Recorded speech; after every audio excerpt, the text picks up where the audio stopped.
நான் ஷானவாஸ் கேட்குறேன். ஷானவாஸ், நீங்களும் தொடக்க நிலையில் ஜெயலலிதா அவர்களை பற்றி உங்கள் தலைவர் அல்லது நீங்கள் பார்வையெல்லாம் வச்சுங்க, இரக்கமுள்ள தலைவர், சிறந்த நிர்வாகி அப்படின்னு திரு மோடி அவர்களும் பிரதமரும் பதிவிட்டிருக்கிறாரு.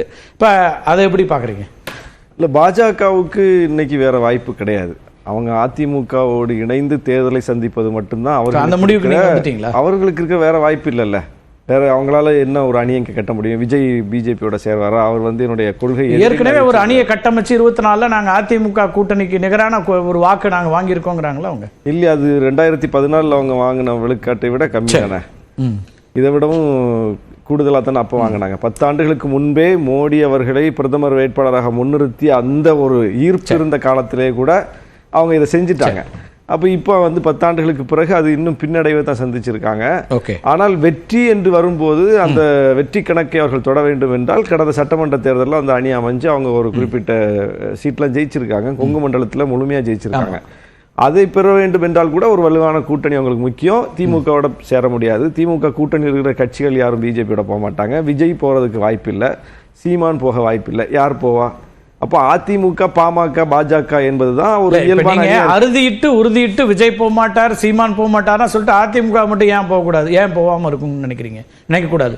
அவங்களும் அதே மாதிரி உறுதியா இருக்கலாம்ல. நீங்க அப்புறம் இல்ல அதிமுகவுக்கு ஒரு வாய்ப்பு இருக்கு எப்படி அப்படி உறுதியா இல்ல. அதான் எந்த அடிப்படையில் அந்த ஏன் அதிமுக இவ்வளவு தூரம் பாருங்க, ஒரு எதிர்நிலையில் இருக்கக்கூடிய கட்சியை நோக்கித்தான் கூட்டணிகள் அணி சேர்க்கை எப்பவும் நடக்கும். ஆளும் கட்சியை நோக்கி எப்பவுமே கூட்டணி அணி சேர்க்கை நடக்காது. எதிர்நிலையில் இருக்கக்கூடிய கட்சியை சுற்றி தான் ஒரு பெரிய அணி சேர்க்கை நடக்கும். ஏன்னா இவங்க நடத்தக்கூடிய போராட்டம், இவங்க முன்னெடுக்கக்கூடிய அரசியல், அந்த எதிர் அரசியலுக்கு வந்து ஒரு வேகம் இருக்கும். அடுத்தது நாங்க தான் அப்படின்னு சொல்லி அந்த இடத்தை பிடிப்பதற்கான ஒரு மோட்டிவ் இருக்கும்.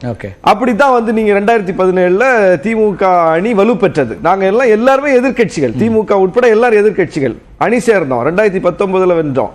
2021 திமுக ஆட்சியை பிடித்தது.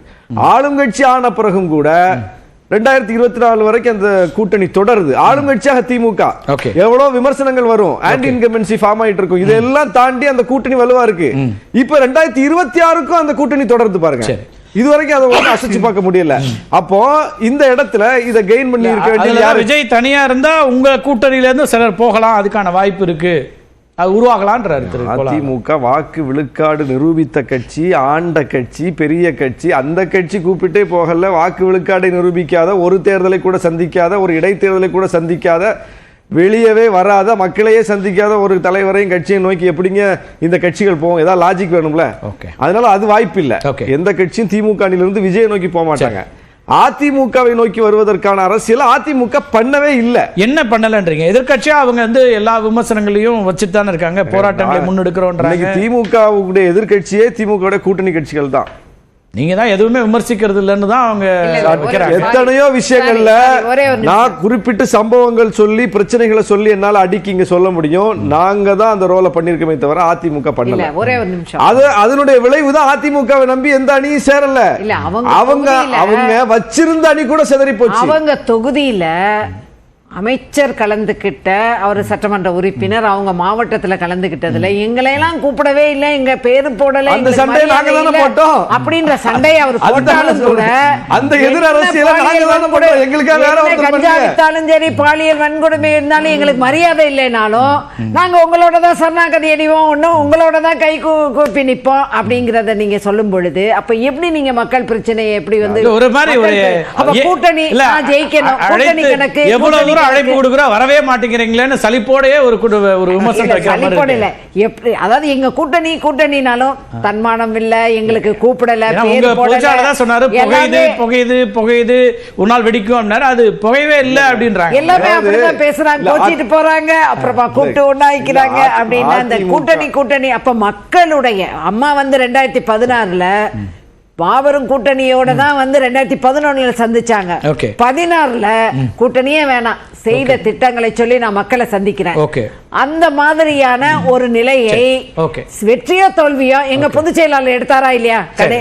எத்தனை நெருக்கடிகள் அப்படி இருந்தாலும் கடந்த பாராளுமன்ற தேர்தலில் அதிமுகவின் தனித்துவத்தை அப்போ நீங்க எப்ப பார்த்தாலும் நீங்க வந்துடக்கூடாது, நீங்க கூட்டணி உடைஞ்சிடக்கூடாது, நீங்க அப்படி இருந்தீங்கன்னா நாங்க என்ன பண்ண ஷானவாஸ் முடியும்? குறிப்பிட விரும்புறேன். அதாவது ஏதாவது ஒரு ஸ்டேட்மெண்ட் தான் உண்மையா இருக்க முடியும் அதிமுக தரப்புல இருந்து. அதிமுக தரப்புல இருந்து என்ன சொல்றாங்க, எடப்பாடி என்ன சொல்றாரு பாருங்க, கம்யூனிஸ்ட் கட்சியே கேக்குது பாருங்க, திமுக கூட்டணி கட்சி திமுக நோக்கி கேக்குது பாருங்க, பாருங்க விசிகாவே கேக்குது பாருங்க, அவங்க கூட்டணி கட்சி இந்த கேள்வி கேட்கறாங்க பாருங்க, அவங்க தான் எடுத்து பேசுறாங்க, அவங்களுடைய தொலைக்காட்சியில தான் கார்டு போடுறாங்க.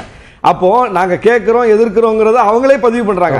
இப்போ எதுவுமே கேட்கலன்னு அவங்களே சொல்றாங்க. எது உண்மைன்னு கேட்கலன்னு நான் சொல்லல, நாங்க தான் எதிர்க்கிறோம். கேட்டு கேட்டு திருப்பி போய் கையை கும்பிட்டுக்கிறீங்களே. ஆமா, அப்புறம் நீங்க மட்டும் என்ன எல்லாரும் நீங்க அதாவது அந்த பிரச்சனைகள் எல்லாம் இவங்க எங்களோட வர்றாங்களா? எந்த பிரச்சனையாவது இவங்க எங்களோட வர்றாங்களா? இல்ல, இவங்களுக்கு அதே ஸ்டாண்ட் தான் பல விஷயங்கள்ல. அதனால நாங்க அதுல இருந்து ஒரு முடிவு எடுக்க வேண்டியிருக்கு. இவர்கள் என்னன்னா இன்னைக்கு ஒரு எதிர் அரசியலை செய்யாததனுடைய விளைவை அதிமுக சந்திக்குது. ஒரு அணி சேர்க்கை நடக்காததுக்கு அதுதான் காரணம். ஏற்கனவே சேர்ந்த அணியும் பிரிஞ்சு போனதுக்கு அதுதான் காரணம். குபேந்திரன்